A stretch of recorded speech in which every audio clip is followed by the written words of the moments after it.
Where to Hunt podcast. It's okay. Hi, I'm Dan Small, host of Outdoor Wisconsin, and I listen to Where to Hunt. Nah, it's okay. I'm Kurt Geyer with Working Class Bow Hunter. I listen to Where to Hunt podcast, and it's decent. It's all right. Hey, this is Bud Fisher with Catching Deers, and I think the Where to Hunt podcast is all right.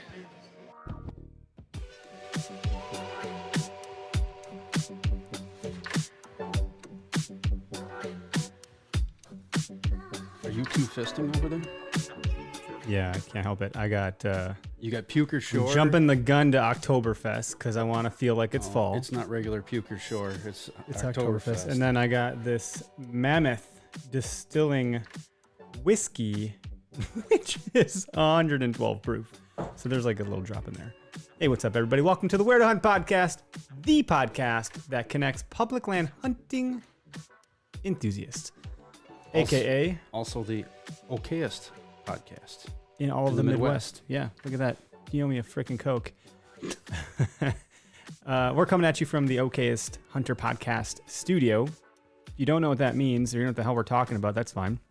But you should definitely head over to okayesthunter.com and check out some of their merch, their hats, the antler cap, which we're sporting again, because I just like it. It's comfy, and it's just an antler on the hat. And honestly, if you just like deer hunting, it's a cool page to follow. It's great. I That's mean, good blog content, and Yeah, if you're not into shooting monster bucks, even if you are into shooting monster bucks, still not a bad one to follow along with. all about the memories. You might get a good kick out of it.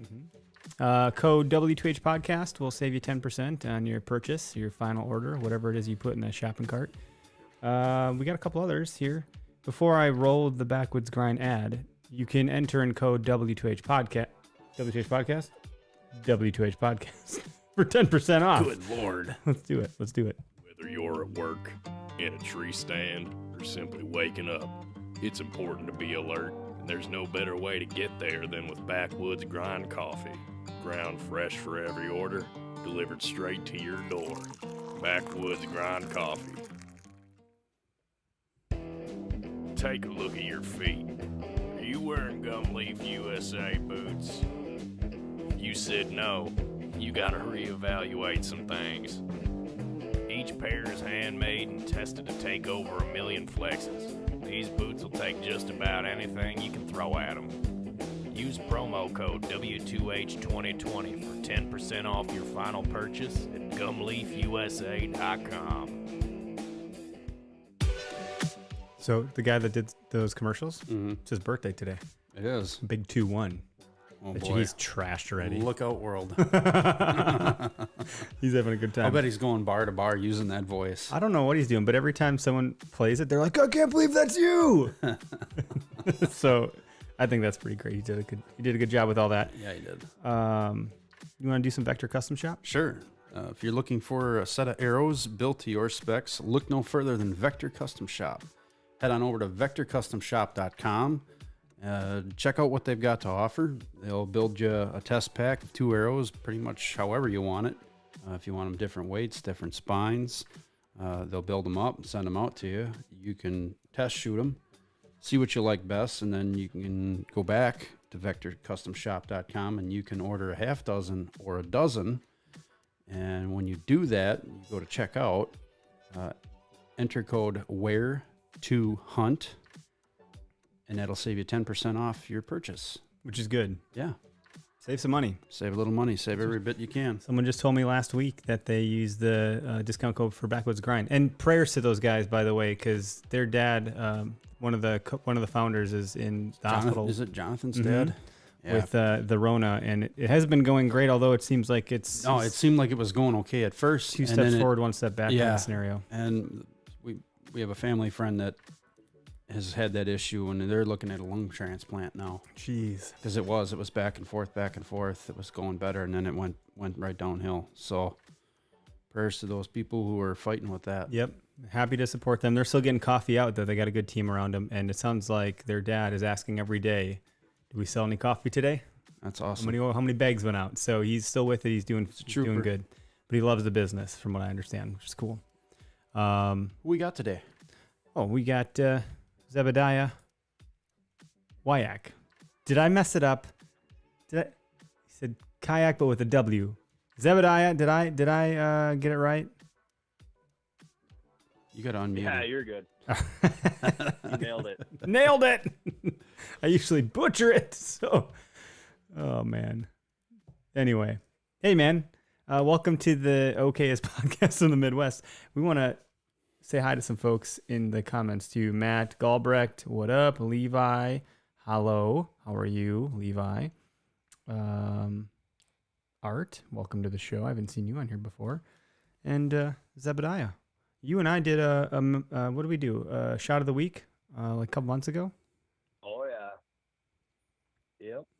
You were a bold soul. I was fishing for people on Instagram. Tell me a story. Come on. And you probably just got sick of hearing me talk to myself, which is usually what happens.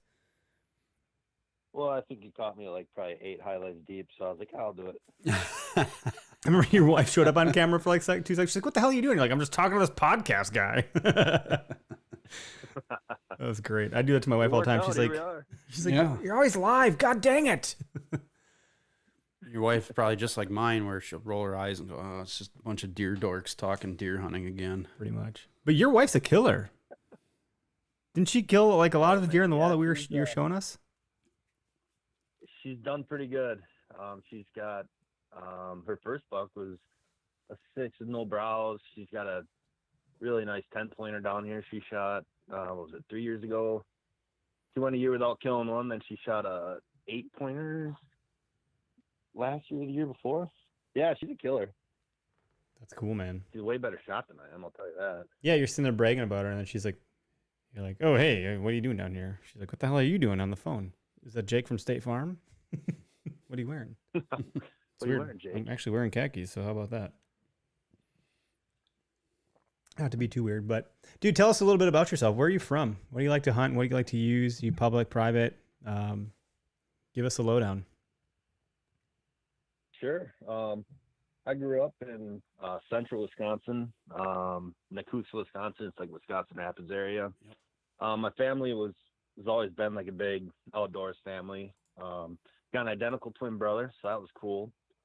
Growing up, my dad introduced us to pretty much everything and anything to do with hunting, and he kind of let us figure out what we wanted to hunt afterwards, and we both kind of geared towards chasing whitetails with bows. So that's our main thing, like that I really love to do right now, is chasing whitetails with bows.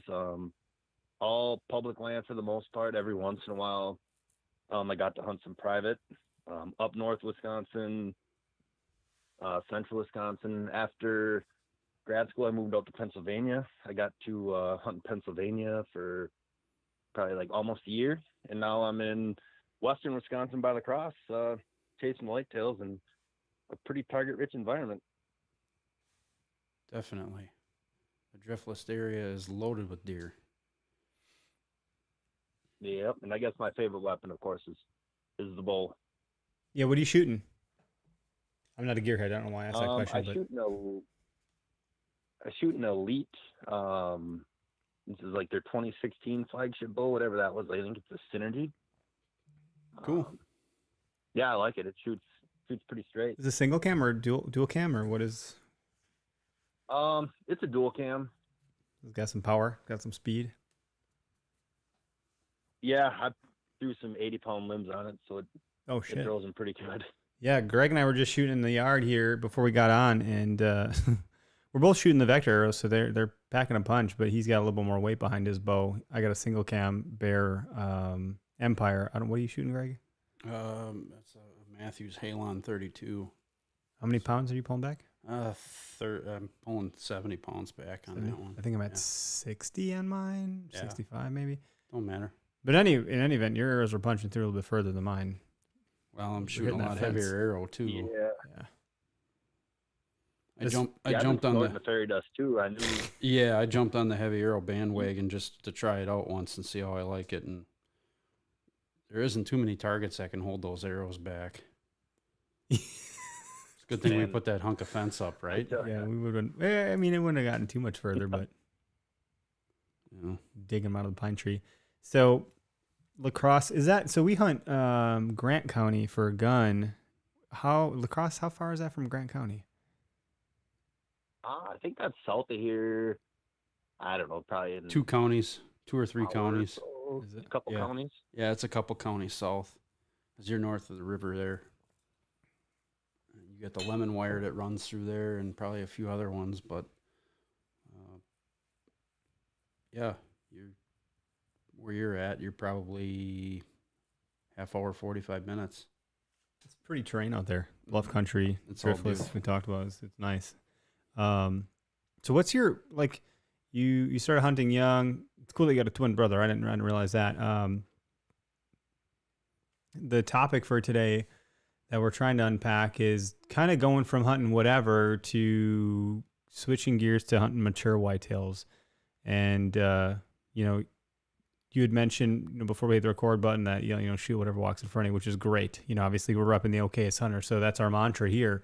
But it's interesting to consider what was that transition like for you? Like, how did you make that leap or that jump, or like, tell us a little bit about your journey and kind of how do you know how other folks might consider something similar. Yeah. The first part, just a little disclaimer, I really miss shooting any and every deer that came in front of me I had to tag for, because there's no other excitement like that. But yeah, I was, you know, I grew up hunting, you know, majority with my dad and my brother, and we would just go and, you know, we'd sit in oaks, and I mean, it's a pretty foolproof formula. You sit in oaks where, you know, there's some deer around, there's some deer sign, and you get in the oaks just close enough to the thick stuff, and more than likely a deer's going to come out one of them times, and, you know, you shoot it. And most of the time it was always, you know, we're seeing does, or somebody got lucky enough to shoot a spike, and it was just awesome. I mean, we did that for, you know, probably our first 10, 12 years. Every once in a while, you know, you'd see a nice buck and it'd be like, wow, they actually do exist. Like, they're not this mystical creature that's, you know, only comes out on 3 days in November when there's a full moon. That's how I perceive them, by the way. It's just, you know, like when you start out hunting, it's like, man, I see these big bucks on people's walls, but, you know, I don't see them. And yeah, so then we went to college and we had the same mindset. Hunting up north, it was, hey, anything and everything that came out. Like, some of our fondest memories are shooting spikes with our buddies after class. But then it kind of switched to, man, we're seeing good deer sign and stuff, and in rifle season, you know, on drives, you're kicking up a good buck every once in a while, and like, we should be able to, you know, start finding these guys because there's signs there. So it kind of took me, I moved back to my parents' house in central Wisconsin.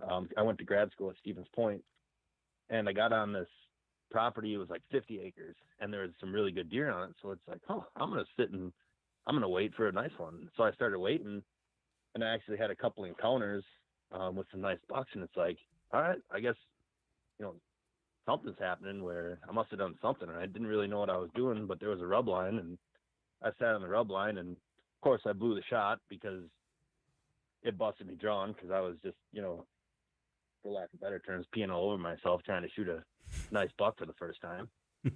And so after that, the ball really got turning. But then I moved out to Pennsylvania, and, you know, there they have the, I think where I was, it was a 3-point one-side restriction. So What year is that? How old were you when you went to Pennsylvania? Was it 2014? Yeah, I think that was 2014. But I guess I got to rewind, because in 2013, my brother was out in Nebraska, and I went out there, and then I shot like my first 10-pointer. I think it was with a muzzleloader. And then it was like, oh man, yep, you can actually kill these things in the daylight. Like, it just kind of clicked, like, I should start going after these. And yeah, so that would have been 2014 when I moved to Pennsylvania. And it was completely square one. And I heard a bunch of things about Pennsylvania deer hunting, and some good, a lot bad. But I was like, well, I don't know where to start. and I love eating deer. So I put in and I got 2 doe tags and a buck tag, and I had to wait for a good one, and I ended up shooting a pretty nice 8-pointer.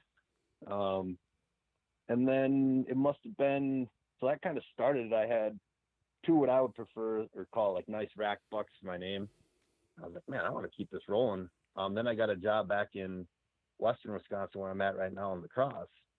And, you know, you pay attention to like buck boards or anything, you know, regarding deer hunting, and, you know, anywhere from Buffalo County down to Prairie du Chien and down to the whole western side of Wisconsin. It's like, man, there's giant deer down here. And so I started wondering, and then I found, of course, like a lot of people now, the hunting beast, and I ordered the hill country bedding because I wanted to know how to hunt hills. Sure. And then after that, it just flipped the switch. What was your big takeaway from that? Because you're in a hilly area, of course. Like So, that's bluff country, man. yeah, I got pretty lucky the first time I hunted hills because, you know, we hunted central Wisconsin and northern Wisconsin. It was all flat ground, swamps and pine plantings and, you know, just thick stuff.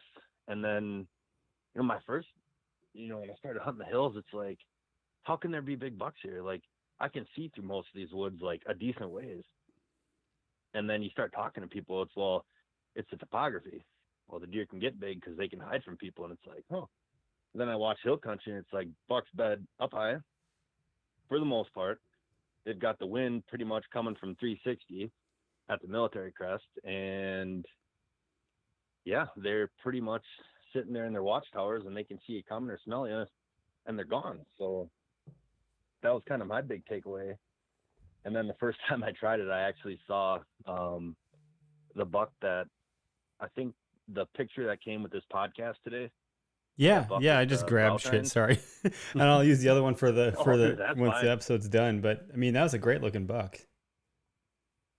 Yeah, so I mean, that was kind of my big takeaway. Is I actually saw that buck the first time I went and hunted a point coming off a cornfield, with, you know, the wind blowing down the point, and I actually was walking into that tree. So it was basically like 240s in on an easement. It was an MFL piece, which is now out of the program. So there was like a half-mile easement in, and then there was 80 acres. And I had to walk all the way around those 80 acres, up a bluff, and then back up the bluff that the cornfield was on. But that point, there was 2 points, and there was one right on like the outside corner of the cornfield, and that's when I wanted to hunt. But I cut the point too short, and I ended up walking right up that point. And this is before I had like Onyx or anything on my phone to actually see what I was doing. And I saw him sneaking away from me. I was like, holy crap. I just saw a really big buck in my book. Like, I'll call 120 or whatever inch. Like, if I see a 8-pointer with a 18-inch spread when I'm hunting, I'll say it's a giant just because it gets me jacked up. And I was like, oh, man. Yeah, you're talking to me. We're your people, man. We're right there with you. Yeah. You get the ticker going, and I'm all about hunting it. But yeah, I seen him sneak away from me, and then he kind of, you know, he didn't bolt. He just kind of snuck, like I've seen him do, like in deer drives or, you know, in different other things. And I was like, huh. Then I ended up going back in there a week and a half later with my brother, and he came right off that same point right to me, and I shot him at like 20 yards. Oh, wow. Nice. 20-yard shot. That's perfect. Yeah, that's what we were shooting at tonight. Dialing at 20 yards. It was beautiful. Like, you couldn't ask for, you know, a more picture perfect setup. And he came in at like 4:30 and didn't get dark till like 7. Okay. He just came trotting by, and I had happened to be standing up, so I stopped him and I whacked him. And I was like, man, like, those guys are right. Hill country, they bet on the points if they're not getting messed with. And so you're like, what I've learned from some of that stuff, like the thermals are a little bit complicated maybe, but just thinking about like wind direction and the fact that they'll bet on the leeward side. So the wind is rolling over their back, over their head, whatever.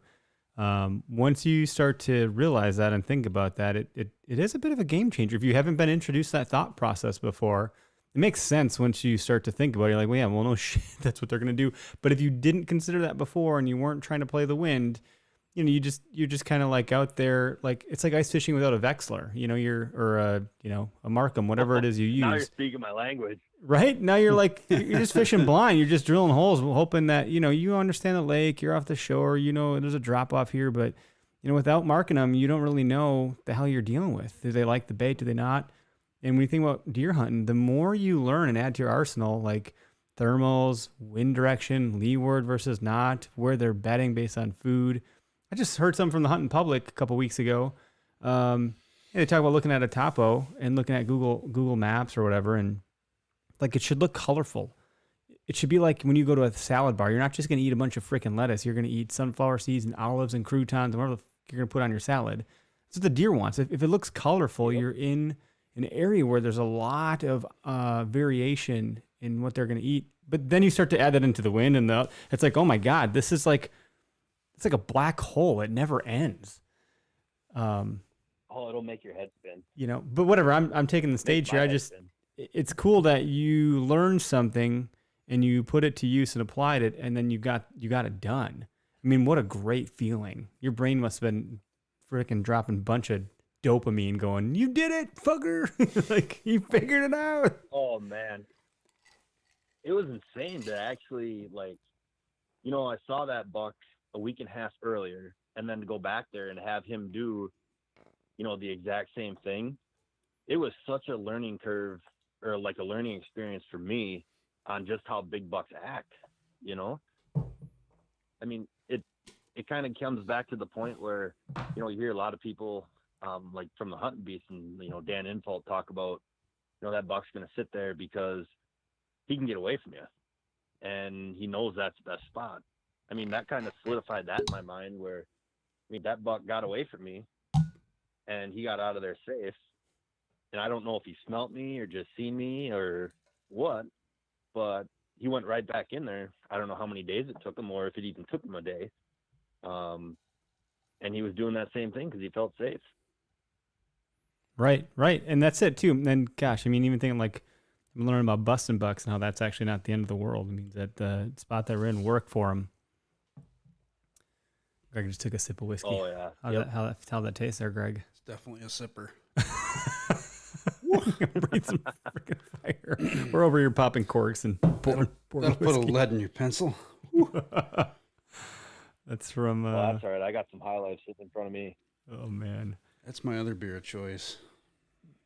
Jeff Vance asked a question. He asked if you were in a ground blind when you shot that buck.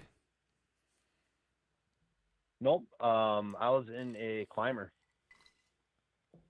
I kind of like the idea of a climber. My buddy was talking about it. I didn't really, I've never done a climber because I always thought, well, if I have to get down, it's just going to be a pain in the ass. And I'm really, stuck to very specific trees. However, I've started to realize that whether it's a climber, a hang-on, or a saddle, or a ground blind, whatever, there's different tools for different types of terrain and what you can get away with. And if you get a nice, straight, tall tree, you can get really high up in those climbers. A lot higher than you would with a couple of sticks. So I'm like the first guy in my group of buddies, and I got a pretty big hunting group, and we all grew up using climbers. I mean, I used to use, like, growing up, I don't know if you guys ever remember the 30-pound, like 35-pound River's Edge climbers that were like nothing but metal. I mean, they bit into the tree amazing. Yeah, they bite into the tree great, but they weigh a ton. Yeah, and that's what, my brother and I had when we were, 12 all the way up to, high school, lugging those around. So then we switched to like summits and other lighter climbers. And I got to be honest, don't have a lot of bad things to say about, hunting out of climbers. Once you get used to them, you can monkey yourself into a lot more trees than you think you're able to. Yeah, I haven't. And I'm just, well, I mean, I call the stand that I have been using the Cadillac. And Greg knows more about it than I do. That, I got a better word for it.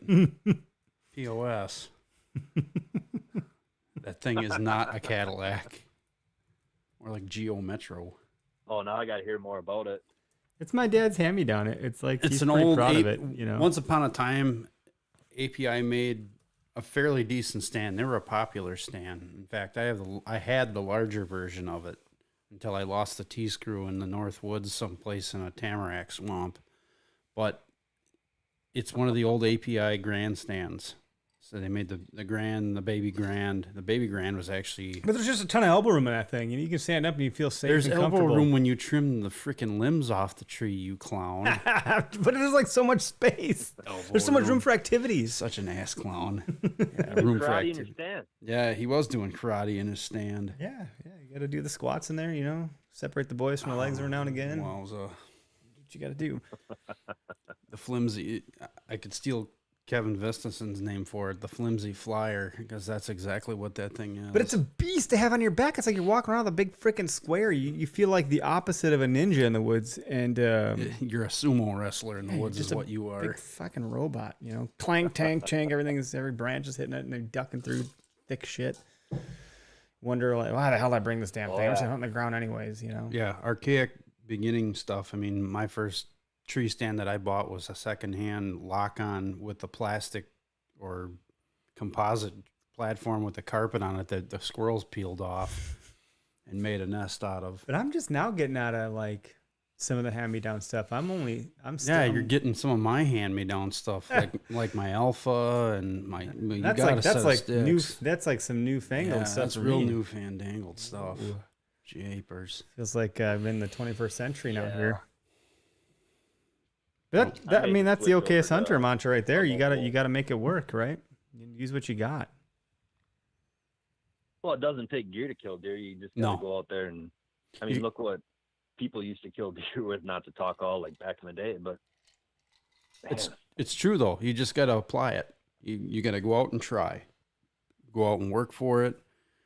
You're gonna trip and fall on your face a few times. The fun part about that though is I have a real appreciation for all this new fancy stuff now, because I suffered through some, like we talk about gum leaf boots, but I was rocking the Mickey Mouses for however long. Those things weigh 20 pounds a foot. They all have their place though. Let's be honest. The Mickey Mouse boots are going to be warmer than a plain old pair of rubber boots to a certain degree, literally. Yes. But it's just it's cool because if you start there, it seems like you might appreciate some of the other finer things in life when you get older. Some of the comfortability that you get. Anyway, I think I put us on a rabbit hole. My bad. Go, rabbit hole. Mm-hmm. Oh, that's all right. I'm right there with you. Like, I just started getting the actual nice hunting clothes instead of like a hodgepodge of everything. Mm-hmm. And I used to make fun of people with matching, like, so I run First Light, and I used to make fun of people with everyone that I hunt with. And every time we saw somebody, we had special names for people like that. And then now we're the ones switching over to that because now we got a little bit more money, and it's like, holy crap, I can wear like 3 pieces of clothing, and it's insane. Yep. Yeah, I was rocking like Walmart camouflage, pants. We all did.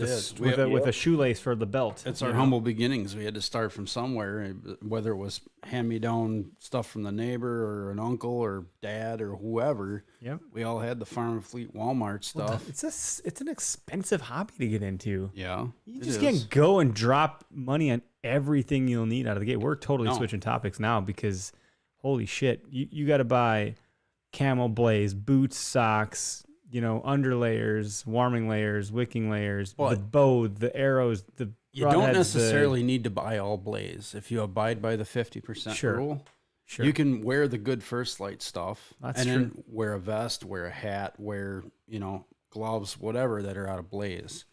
It doesn't matter. That's true. As long as you have some blaze on your, as long as you're complying with the rules, if you got enough blaze over the top of your good stuff, honestly, me and my uncle and my cousin, we don't buy. I haven't bought a piece of blaze. I wear my bird hunting vest over the top of my First Light stuff. That's good. That's good information. That's actually pretty good. Because the other stuff's expensive as shit. We used to, go ahead, Zeb. Sorry about that. Like kind of what Greg was saying. I know growing up, the first couple of years that we went deer hunting, I think it was when I don't know if you guys remember Wisconsin's T-zone hunts. Quite well. Wow, that rings a weird bell. Hunts. Yep. Yeah. So me and my brother were like 10 and 11. So we actually got to go with my dad and my grandpa and hunt. And we had like the Chicago Bulls starter jackets and everything, and all like our snow pants. But then they just went out and bought a Blazer shell, and that's what we, wrapped up in. And it's like, this gets by. Yeah. You can get by with so much more than, well, the internet doesn't help at all, because I see like a new saddle on the internet. It's like, yep, I need that, I need that, I need that. And then my wife comes in and, kind of checks myself for me and says I don't. You can get carried away pretty easy now. It is. It's very easy to get carried away. You see the whole collection, and look at that. I do need this. Everything. Yeah. Justification's a strong medicine, man. You can justify a lot of things. But you do some elk hunting though too, and I think that lends itself well to some of that stuff. If I'm not mistaken, like if you get this for whitetail, then you're getting double use out of it, right? So, funny thing about that is the first year we went elk hunting, it was I think 2016. It was me, my brother, and two of my best friends, and we read an article basically that said all you need is like pillowcases, your deer hunting stuff, and pack frames. So we're like, all right, we can do this. And we ended up shooting two of them. And that one, I got a video of on my phone. My brother's pack broke, and he's carrying my buddy's, I think, well, it's his wife, but his fiance's pink field line backpack on his back in his flannel shirt and his $20 cotton, Walmart pants. And there we got a 5x5 bull down in front of us. And it's just like, now we go out there and we've got the better gear. And it's like, yeah, it really helps when you're doing that stuff, but you don't need it to, initially go. It's kind of like, it's the same. You just got to have enough to just got to get out there and get your feet wet. Yep. Who did we talk to a couple weeks ago? So they brought the space blanket, Dustin Rifkin. Yeah. He's like, oh my God, I didn't even know I had to sleep. He's like, I didn't know I had to sleep the night out in the woods. He's like, next thing you know, I'm surrounded by coyotes and I'm using a space blanket to cover up and stay warm. I'm like, what the fuck? It sounds terrible, but it sounds super exciting and super adventurous. Yeah, he shot that mule deer and was packing it out and trying to get it packed back to the truck because it was a long hike. It's funny. Ended up spending the night on the side of the mountain. All right, so I'll bring us off the gravel and grass and get us back onto at least the dirt road here.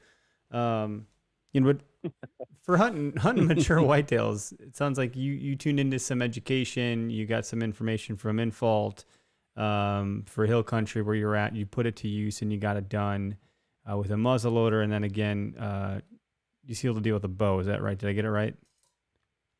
At the 20 yards. Yeah, my whack one out west with the muzzleloader or in Nebraska, but then bow hunting, it kind of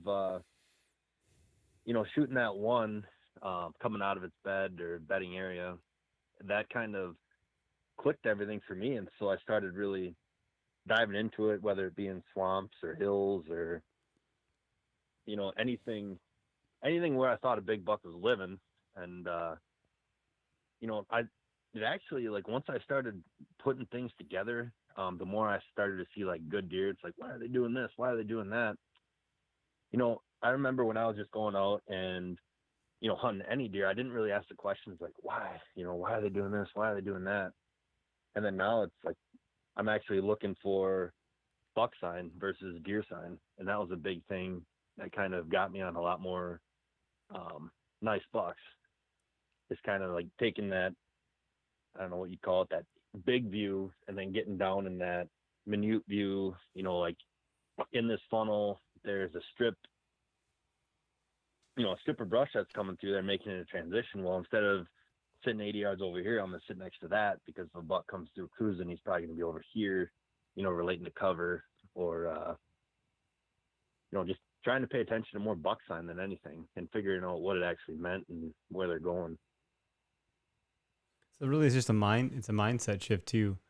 It seems like you start to go from, this is fun, I'm having a good time, to, well, if I'm going to spend all my time doing this, how do I level up, right? So it really does become a bit of a personal journey to want to kind of go through the rungs and climb that ladder a little bit. And it's personal growth as much as it is like, shooting something bigger.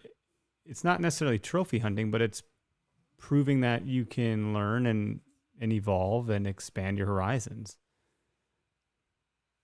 Oh, absolutely. And that kind of, goes back to growing up where, if you saw one big buck on the side of the road when you were driving somewhere, or, thinking that big bucks, only come out from the cave they live in for 3 days a year because you never seen them and all that. And then you start, paying attention. And to me, like, a successful hunt for me is if I see a big buck doing big buck things and he's not pressured. Like the first couple times I started to see, like what I consider a big buck, it's like, oh man, like that was a deer. He wasn't kicked on a drive. He wasn't chasing a doe. He was literally coming out. A lot of my best luck is like during the so-called October lull. I don't believe in it, but that's what a lot of people know that time frame as. And it's just when you can catch them doing their everyday things. And it's just kind of, once you see them do it, you can realize, I don't have to be right more than once, but he's got to be right every time. And it's just catching him when he slips up and he's wrong that day, and hopefully getting an arrow into him. It's a good perspective. It's right on. I like that quite a bit, actually. He's got to be right every day. I only got to be right once. So much. Exactly. And it's so much more fun, too, thinking like, hey, if I go and I see a big buck, like, that's a win. I mean, I'm going to do the same thing, almost the same thing. Like, you can ask any one of my hunting buddies, I see a big buck on stand, first thing I'm doing when I get home is calling everyone. Just like I shot him. Because to me, that's success. Like, that's something I couldn't do, I don't know, 5-10 years ago, or didn't have the patience to do. I don't know what you want to call it, but there's a lot of little things that go into it now. And when it comes together, it's like, oh man, yep. I saw a big one. Yeah, I do the same thing with my buddies and my dad. I'm like, you wouldn't believe what happened tonight. And they're like, did you go? And I'm like, well, no, but I saw him. Like I was real close. Yep. I'm closing the gap. And that's something to me, that's a bonus right there. You can sit in the woods all damn day and not see a damn thing, but you see a big buck and it's like, holy shit. I'm actually getting somewhere here with all this stuff. Yeah, it's all part of your evolution. Yep. We all evolve differently, and some people are happy with sticking to doing what they're doing, going out and killing a deer, and some of us want to progress and move on to the next thing. Yeah, and it's just fun. Like, I love hunting deer in general because for lack of better terms, I just love killing whitetails. Like, I love shooting does. I love eating them. Mm-hmm. And, my tactics kind of don't change even if my buck tag's filled. I had pretty much like the best year I've ever had. I think it was 2 years ago. I had 5 different encounters with shooters that I could have, like, they were damn near slam dunk shots. I mean, I say that, but there's no slam dunk shot in whitetail hunting. But I shot the first one, and he was a beautiful buck. My biggest one to date, but I ended up seeing some really nice deer, and it was that same thing. Like, I was talking to one of my buddies that, he's in the game now where he's hunting buck bedrooms and your buck bedding areas and stuff like that. And, we were talking, and he's like, just hunt like you got a buck tag. And I did that, and I learned so much the past 2 years, or it would have been 2 years ago. Actually, I had to pass my dream buck because I didn't have a buck tag. I mean, just a beautiful, probably 20-inch 10-pointer, tall tines, and I videotaped them. I got video, so that's cool. There's that. That's better than nothing. Sometimes it's good to just see them. Like you said, then they exist, right? Yep. It's pretty cool, man. Go ahead. My wife kind of. Oh, go ahead. No, you're the guest. You go ahead. Came along my wife Allison kind of came along in the right time where I was transitioning into this. Her second year of bow hunting, I found just a beautiful buck bedroom. And, it was like a little popple slash next to some oaks. And I actually missed our elk trip that year. So it was the only day I've been able to hunt, like, opening night of bow season in the past, like, 5 years. And I found a tree, like, in the spring, because I do a ton of spring scouting.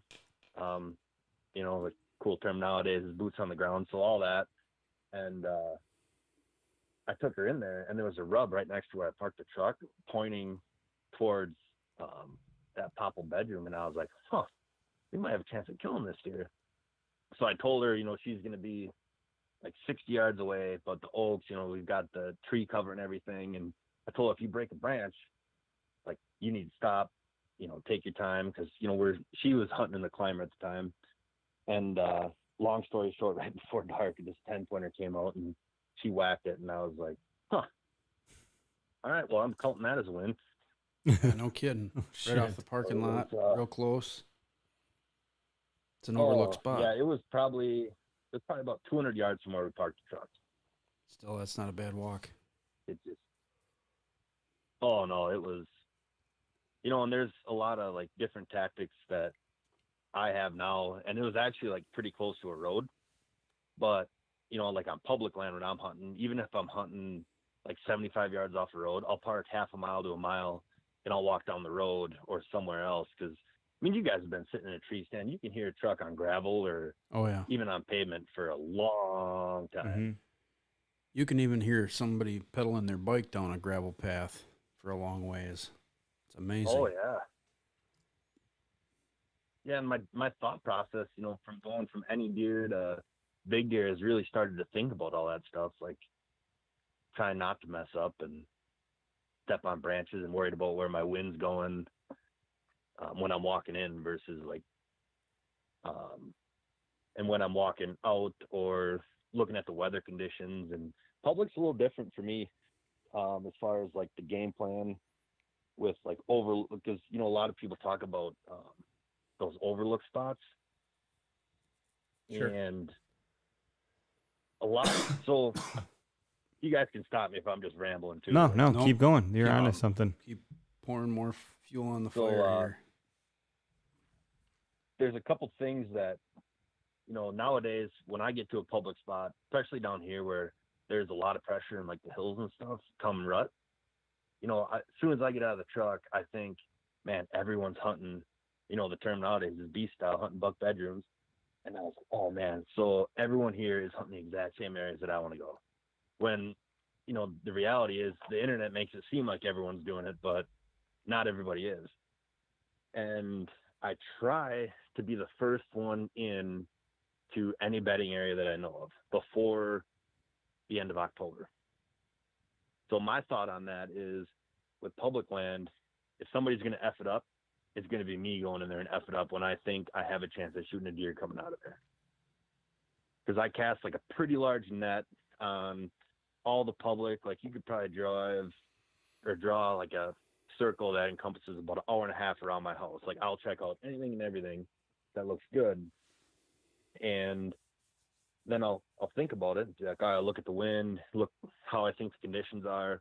And it might be 80 degrees, but it's got a west wind. And I know next week, there's going to be a kids youth hunt or something when this would probably be the better spot to go in, like around Halloween. All right, well, I'm going in there. And sometimes it works. Sometimes it doesn't, like the deer's not there or doesn't come out, but I don't really worry about it because I don't run a ton of trail cams. I'm going to try to get better at running trail cams, but I really like just going all over and not having to worry about like checking my cams.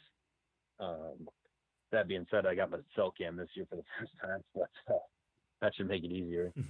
Well, it's just going to add another layer of obsession to this, just so you know. Just going to throw that out there. Oh man, I've already been getting them like sent to me, and I told my wife like the first time I got pictures, I was like, so me and my wife actually met on Tinder, batting 1,000% on Tinder. Not a lot of people can say that. I told her, I was like, she calls my cell cam my mistress now because I'm always checking it at night. It's like, well, that's pretty funny. I told her it was better than Tinder one day, and I don't know how she took it, but that's pretty great. Actually, I met my wife on OkCupid. I'm a little bit older, so Tinder was like a little bit before. Like I was before Tinder. I don't know if I could have handled all that jazz, but that's pretty funny. Shit works, man. Hey, one and done here. One and done. Swipe right on that buck and see the next one, right? or left. I don't know actually which direction is good or bad. So it's funny. I'll hang out with my buddies that are still single. I'm like, they'll be on Tinder. I'm like, I'll start swiping. Like, dude, no, don't swipe that way. I'm like, that's right. I just messed everything up. Yep. I think that's pretty funny. Man. Well, dude, what you've been hunting for a long time. You've hunted some elk. You've hunted lots of whitetail. Do you have, a memorable hunt that you want to share with us? Yeah. I kind of told the one where the bedding areas and that one on the point, that was pretty crazy. But I think I'm going to take this back to when I didn't care about shooting, a nice buck like I do now. So in college, we always hunted in groups, and it was me, my brother, and our best friend. His name's Beard. Well, I call him Beard. His real name doesn't matter. We'll refer to him as Beard. And so, we were up north, and we were hunting an area that we always typically hunt, and it's basically a big red pine planting. And, we got this grand plan where we're going to go in here, we're going to spread out in this red pine planting because there's always deer moving through there. And it's just one of those spots where, there was always whitetails, and we always saw them, and we ended up always shooting them. And it was a weekend in college. So long story short, we leave the truck, and we got this grand plan. We were all going to spread out. All right, here we go. We're going to spread out. And, of course, we part ways, and we can see each other's flashlights, and it's starting to get a little lighter. And I realized Beard's only about 50 to 60 yards away from me. And we're basically set up in a triangle. We called it the triangle of death after we got set up. And he's set up about 50 yards away from me. My brother's right behind him, probably about 80 yards from him and 80 yards from me. And I'm basically like the tip of the triangle. And it's getting light. And we're joking like, oh man, if a deer comes in here, like this deer is so screwed. This is the triangle of death. And we're sitting there and it's getting light. And I had a grunt tube. I was like, I might as well blow this a couple times, cover up some noise that we made or whatever. And I look over and I'm looking at Beard, and he's standing up. And I was like, well, Beard, you don't know him, but he's not a guy that typically stands in his stand if he doesn't have to. And I was like, oh, something's going to happen. I better not touch my grunt tube. A little while later, I see this deer walking towards me from him. And I was like, well, typically deer don't, make it away from him without getting an arrow. So he must not have had a shot. And it's getting light. It's, it's past shooting hours right now, but in the pines, it's pretty dark. And the deer makes it over to me at about 25, 30 yards probably. And I think I got a lane, so I pull back, and I think it's a doe, and I shoot. Goes right underneath her. Like, you got to be kidding me. Like, my hunting buddies are the first ones to, give me a whole lot of shit for missing, and they just watched me miss. And the deer just kind of keeps feeding and goes around in front of me and comes out at another probably like 35 yards. And I was like, all right, I got this. So I pull back and I let loose, and my arrow just goes into oblivious, like when it gets about 15 feet from my tree. So I think I didn't take into account the sticks that I didn't see right in front of me. But long story short, the deer doesn't even know what's going on, just keeps feeding and messes around, and it kind of leaves. And I was like, oh man, I'm never going to live this down. All of a sudden I look, and the deer turns around, and its head right towards my brother. And I was like, this ain't good. Shit. It gets about 20 yards from Zach, and he whacks it. And I won't believe the whack that I heard. I was like, nope, you hit a tree. So I start making fun of him. He goes, no, you idiot. There's blood on the ground. I just hit that deer, and it went towards the truck. So me and Beard get over there, and we start tracking it. And they're just making fun of me. And we get over there, and it's a spiked buck. But, in Wisconsin, it's got to be 3 inches. It's right there at that. Is it 3 inches? Is it not 3 inches? And we ended up getting the dollar bill out, looking at it. And luckily, somebody had a tape measure in their truck, and it ended up being like 2 3/4 inches long. So, I mean, I was sitting there like just jumping up and down for joy because I didn't have to burn my buck tag because I missed it. And then Zach hit it, and he was making fun of me, and now he's got to burn his buck tag because we thought it was a doe, and turned out being under the, legal buck limit. So just got tagged as a doe. But that was one that we still talk about that is going to go down in the books for us anyways as a group. That's pretty good. Maybe remember that he you tried to shoot at? Yeah. That's pretty great. Oh, yeah. The triangle of death. That's pretty good, man. I like that a lot.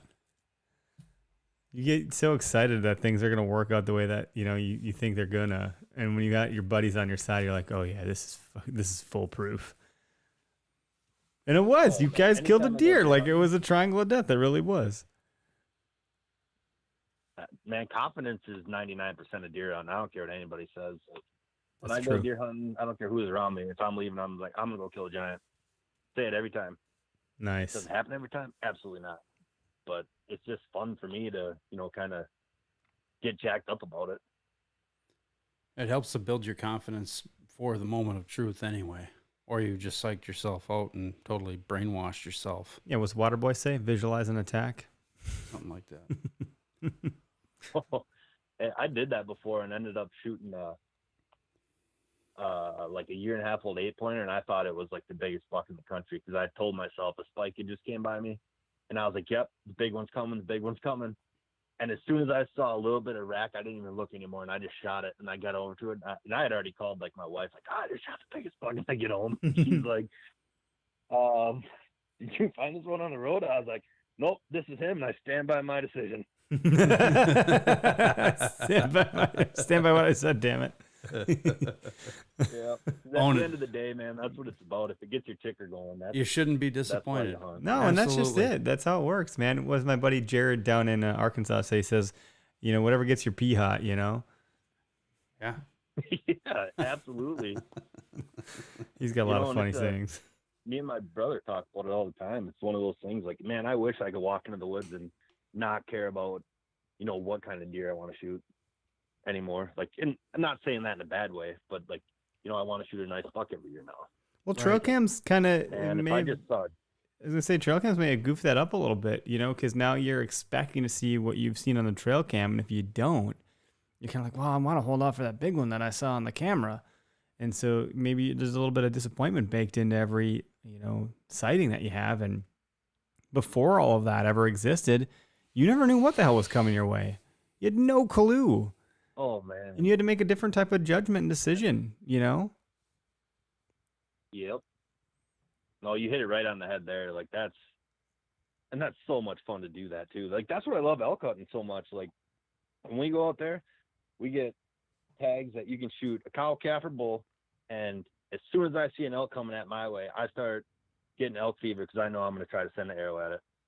And it reminds me of growing up deer hunting when I just knew a deer was coming and you get jacked up and.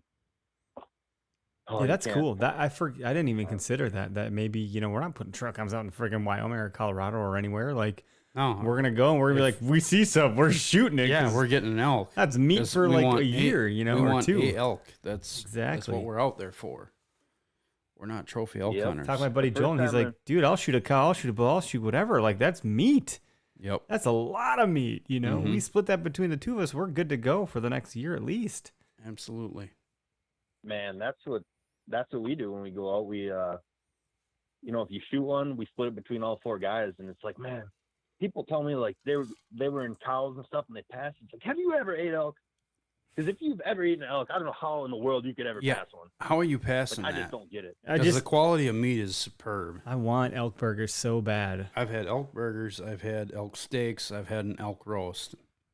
My wife will tell you it's sweeter than venison, probably because of the grass that it eats or whatever. But it's phenomenal. I'd be very happy to tag. I'll shoot anything, right? Yeah. If it starts with an E and ends with a K, I'm shooting it. Yep. Right. Oh boy. Yeah, the first elk I shot, I didn't even know what was on its head. It was just, we jumped them, and there was a bunch standing in front of us. I picked out a body, and I whacked it. It's like, walked up to it. We're like, okay, yep, it's cow. Awesome. Great. That's an elk. Let's eat the back straps. Let's go. That's great. The filet mignon. God, I want some back straps, man. I want some back straps so bad. You're missing the boat here. Inner loins. All right, fine, whatever. And but then I'm talking about whitetail right strap. now. I got whitetail. Even still, whitetail, inner loins. Come on. Really? Yep. This is why you don't take your shit to the butcher. I don't know if you guys eat the heart or not, but I do eat the heart. I personally do. No, there's nothing wrong with it. It's a little more irony tasting, but you tenderize it. You can put a little breading on it and pan fry it, or God, I'm fry so it hungry. We Oh, didn't eat it's dinner delicious. Hell, I might even eat a hoof if I have to. I'm so hungry. just gnawing it like a dog. Eating Yeah. a I'm all bone. about that life. I'm all about that hoof life. Big buck mentality. New shirt right there. Yep. There you go. Well, this has been fun, Zeb. Thanks for comfortable. jumping on with us, dude. Sorry you can't be in studio because I mean you're in Wisconsin, but you're still kind of far. So You're about 2.5 hours away. yeah, we wouldn't expect you to drive here on a Tuesday. No. Yeah, man. I'm down. It was fun. Long time listener, second time caller. Just nice to be able to bullshit with you guys for a while. That's That's pretty awesome. cool. Yeah, we wanted. That's the whole goal. We want it to be the listener show. We don't know what the hell we're talking about. We want to have everyone else do the talking. You bet. We It's just- always we fun to just hear drink. stories. Well, I don't know if your ratings are. You brought me on, so your ratings might go down a little lower. 'cause, That's you know, fine. We I can- tend to F up a lot, but We can handle it. It just tells us you're human if you Yeah. F up a lot, Yeah. because we both F up a lot, if that's the case. It's good stuff. Well, dude, we'll end the live feed. Thanks for jumping on, like we said, and we'll keep you on for just a minute to debrief. But man, good luck this season. Yeah, thanks for being on. thanks. You guys too. Thanks for having me on.